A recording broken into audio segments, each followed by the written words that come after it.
When talking about indie games, there are pillars of the genre that seem to get focused on routinely. Bastion from Supergiant Games, Braid from Jonathan Blow, Fez from Phil Fish, Super Meat Boy and Binding of Isaac from Edmund McMillan, and Castle Crashers from Behemoth Studio. For my generation of gamers, and specifically me, the Xbox Live Arcade opened up their eyes to the world of indie games. Many of these games rose to the top as creative, unique gaming endeavors. And many of them I also never actually played. I heard all the praise for these games, but when they came out, I was in high school, and the only games I cared about were the ones about shooting as many people as possible, mostly Call of Duty. I was not interested in unique mechanics or visuals, storylines, or aesthetics. Lately, though, I've been wanting to go back and play some of these games. As I have ventured further and further into the indie game world, I found a huge swath of games that I missed that have been enjoyable experiences for me. That is what led me to install and play Limbo. Limbo was released in 2010 by Playdead. It is an atmospheric side-scroller that focuses on the journey of a young boy through a strange, dark landscape where he confronts various obstacles along the way. The game is absolutely brilliant. Prior to this, I have played the follow-up to Limbo, Inside, which was released in 2016, and it's not that Inside with Bo Burnham. Funny me. I also greatly enjoyed Inside, but I was largely a little confused on many of the details within the world building of that game. However, Inside featured striking visuals, brilliant physics puzzles, and a chilling caricature of a world that is slowly falling apart. Limbo takes those ideas to the next level. Even though it was released first, Limbo is much darker and more ominous than Inside. They both seem to be set in the same world, with brain-controlling worms and factory environments both showing up within the games. Again, I'm not the lore kind of guy, so you could look elsewhere for all the connections between the games. But it certainly seems like Limbo comes after Inside chronologically, if I had to guess. The world is more decayed and darker, and things just seem generally worse all around. Limbo's aesthetic is important. From the very beginning of the game, you understand the world because of how it looks. It's in black and white, with your character only being seen as a silhouette. There's a grainy texture around the edge of the screen, which both blocks what you can see on the edges, but also creates a distortion on everything around you. It is heavy, and it is suffocating, and it is dark. The main light source comes from the glowing eyes of the boy that you control. The game has no button prompts, title screen, tutorial. It has no HUD or anything like that. It is an experience where you are simply dropped in. The boy wakes up with your button press at the beginning, and you simply go. Very quickly as you begin the game, you will discover that this world is a harsh one. There's a myriad of ways to die, and it will happen often. Each and every one of them is brutal in their own way. In my playthrough, the first way that I died was by drowning. The boy sinks slowly into the darkness of the deep water, struggling to get to the surface. The lights fade from his eyes, and the screen faded to black. It was a pretty horrifying experience, and it was just the start to the horror and violence the boy was set to experience throughout the game. I remember when the Tomb Raider reboot came out, and there was all this sort of noise made about the brutal ways that Lara Croft dies in that game. To me, the deaths in Limbo are much more visceral than that game, despite the lack of graphical detail present within Limbo. Now, sure, I don't see the blood squish out of the boy's head, but I do see his arms flail out in a desperate panic in the last moments of his life. You get stabbed, squished, trapped, set on fire, fall to your death, shot, electrocuted, and experience cruelty in many ways on your path through the game. Many of these moments act as puzzles and obstacles to overcome, but they also showcase the brutality of the world around you. You see other boys who have turned to cruelty, torturing and killing and even attempting to kill you. You see horrific monsters that you have to avoid or even take on at some points. There's an overwhelming darkness in the world through the aesthetics and environment that pervades the entire game. Later in the game, the deaths get even more violent. You can be chopped up by a saw, shot to death by automatic turrets. These can be, frankly, difficult to watch, but the more you die, the more desensitized to it you become. And, unfortunately, I died a lot. The deaths act as a way of deciphering a puzzle. Many of the obstacles that you take on within the game have to be figured out through multiple attempts, which means that the death of the boy is a sort of trial and error process through the world. To make another comparison, in Super Meat Boy, you get to see all the failures that you had throughout your run at the end of each level.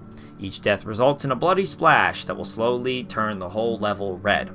Limbo lacks the color, or the replay at the end, but you still have to suffer through the death of the boy over and over in some of the puzzles to get them right. The system is the same on the surface, but the tone of it is much more ominous in Limbo. Also, the puzzles are all physics-based or timing-based puzzles, and there are little details that really add to this game to make it more interesting than other side-scrolling puzzle games. For instance, the constant threat of death forces you to be aware of your environment in new ways. Early in the game, you have to climb a tree to progress, which you would not have realized you could climb because of the depth in the screen that you likely did not notice before. The traps and tricks that kill you make you focus on the little details, and that is all intentional.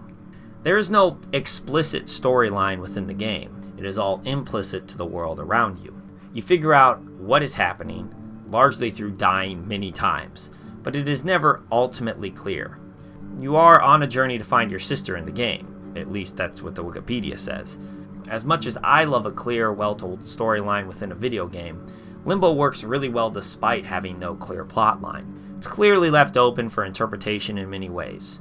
What has happened to the world, or if this is all metaphorical, if Limbo is an actual state of existence like in the Catholic faith, where you are not damned to hell while also not being in heaven, which doesn't really seem to match the violent deaths that the boy faces, or if there's some sort of hidden explanation and it all takes a backseat to the aesthetic of the game and the puzzles themselves. In the end, it doesn't really matter. All that matters is the experience that you, the player, are going through. As I progressed through the game, I found myself in a difficult balance. I really enjoyed certain moments throughout the game with the puzzles and the calm between the puzzles. I found one Easter egg that required the boy to wander into a dark tunnel where the only thing visible was his glowing eyes, till you come across a sort of pyre with light shining down on it. This was a beautiful moment, and the journey through the darkness to get there can be allegorically tied into the entire game. But that was just side content. It wasn't really even necessary to complete the game. The puzzles also grew more and more complicated as the game went on. Now, I'm not a huge fan of puzzle games. I love platformers, but I prefer the quick and precise platformer rather than moving boxes around type of platformers. So, Celeste over Portal in my mind. Limbo became a trial of patience for some of the puzzles as they got more complex. Many of the puzzles required a good deal of setup, and then there was this inherent trial and error dynamic that is present throughout the entire game in order to solve a puzzle. But sometimes this meant that I had to reset up the entire puzzle, which got pretty annoying after having to do it a few times. And this is where game length kind of comes into play. The game is really short. Even with me stumbling and bumbling through some of the puzzles at the end of the game, it only took me around 4 hours to beat. This could be a knock for some people, but I think it ended up being the perfect length. Not, of course, for paying $60 or something like that. This is an indie game after all. I also played it on Game Pass, so that makes it even easier to experience. Even with the added dimensions of spinning, anti-gravity, magnets, and other puzzle additions, I was still pretty tired of the puzzles by the time I got to the end of the game. The short length was kind of welcome because I did not have to continue to slog through puzzles that I didn't really like in order to experience the visuals and sounds and aesthetic that I did. I also just got frustrated quickly with the puzzles too, but I know that about myself.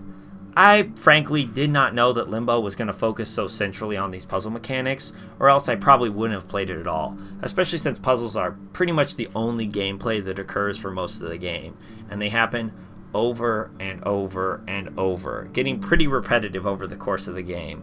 You walk for about 4 seconds and you know you're going to run into another puzzle. That being said, I'm glad I played Limbo. Even when I grew weary from the puzzles and the boxes and the elevators and all this other bullshit that confused me, and even if I did feel the shame of having to look up a guide on how to complete several puzzles, I still think that the game was a worthwhile experience. Its subtle storytelling, beautiful set pieces, and haunting visuals really do create a unique experience. The game ends on a cliffhanger, or I guess a open-ended cliffhanger ending. It's not really a cliffhanger, which is not that surprising though. For a game that offers so little in storyline or explanation, it of course would not fully explain everything at the end. It did, however, offer a beautiful scene of breaking through the glass into peace and calm and light. The climactic finish of the game in that moment is so wonderful that it left me a little breathless. It did, in some ways, make up for some of the frustration with the puzzles that I had through the game to get to see that moment. I think that if I had to choose, I would say that I enjoyed the follow-up Inside a good deal more than Limbo, but I do solidly believe that Limbo is a great game that deserves the attention. Just know that the puzzles are a little bit much at some points. Anyway, check it out and witness a boy dying repeatedly in total darkness. Fun stuff. Bye.